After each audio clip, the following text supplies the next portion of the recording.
आज की इस वीडियो में आपको एक बहुत बड़ी लेसन सीखने को मिलेगी जिसे आप कभी नहीं भुला पाओगे। एक बार क्या होता है कि चारों ओर अंधेरा छाए हुए रहता है, केवल एक ही कमरे में प्रकाश जल रही होती है, क्योंकि उस कमरे में 4 मोमबत्तियां जल रही होती है। चारों मोमबत्तियां एकांत देखकर आपस में बात करने लग गई। पहले मोमबत्ती बोली, जब मैं इस दुनिया को देखती हूँ तो बहुत दुखी होती हूँ। चारों ओर लूट खसोट और हिंसा का बोलबाला है, ऐसे में यहाँ रहना बहुत मुश्किल है। मैं अब यहाँ और नहीं रह सकती। इतना कहकर मोमबत्ती बुझ गई। दूसरी मोमबत्ती भी अपने मन की बात कहने लगी, मैं विश्वास हूँ, मुझे लगता है कि झूठ, धोखा, फरेब, बेईमानी मेरा वजूद खत्म करते जा रहे हैं। ये जगह अब मेरे लायक नहीं रही, मैं भी जा रही हूँ। इतना कहकर दूसरी मोमबत्ती भी बुझ गई। तीसरी मोमबत्ती भी दुखी थी।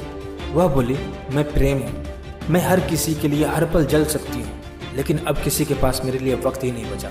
स्वार्थ और नफरत का भाव मेरा स्थान लेता जा रहा है। लोगों के मन में अपनों के प्रति प्रेम भावना नहीं बची। अब ये सहना मेरे बस की बात नहीं है, मेरे लिए जाना ही ठीक होगा। इतना कहकर तीसरी मोमबत्ती भी बुझ गई। तीसरी मोमबत्ती बुझी ही थी कि कमरे में एक लड़का आ गया। मोमबत्तियों को बुझा हुआ देख उसे बहुत दुख हुआ। उसके आंखों से आंसू बहने लगे।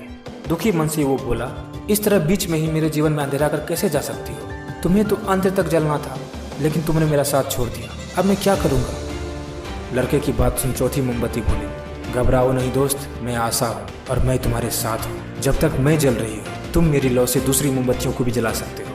चौथी मोमबत्ती की बात सुनकर उसके अंदर एक उम्मीद की किरण जग उठी। उसको फिर से हिम्मत आ गई। उसने आंसू पूछे और उसने आशा की मोमबत्ती से शांति, विश्वास और प्रेम को फिर से जला लिया। इस स्टोरी से हमें क्या सीख मिलती है कि लाइफ में समय एक जैसा नहीं रहता, कभी उजाला तो कभी अंधेरा रहता है। जब लाइफ में अंधकार छा जाए, मन अशांत हो जाए, विश्वास डगमगाने लगे और दुनिया पराई लगने लगे, तब आशा का दीपक जला लेना। जब तक आशा का दीपक जलता रहेगा, जीवन में कभी अंधेरा नहीं हो सकता।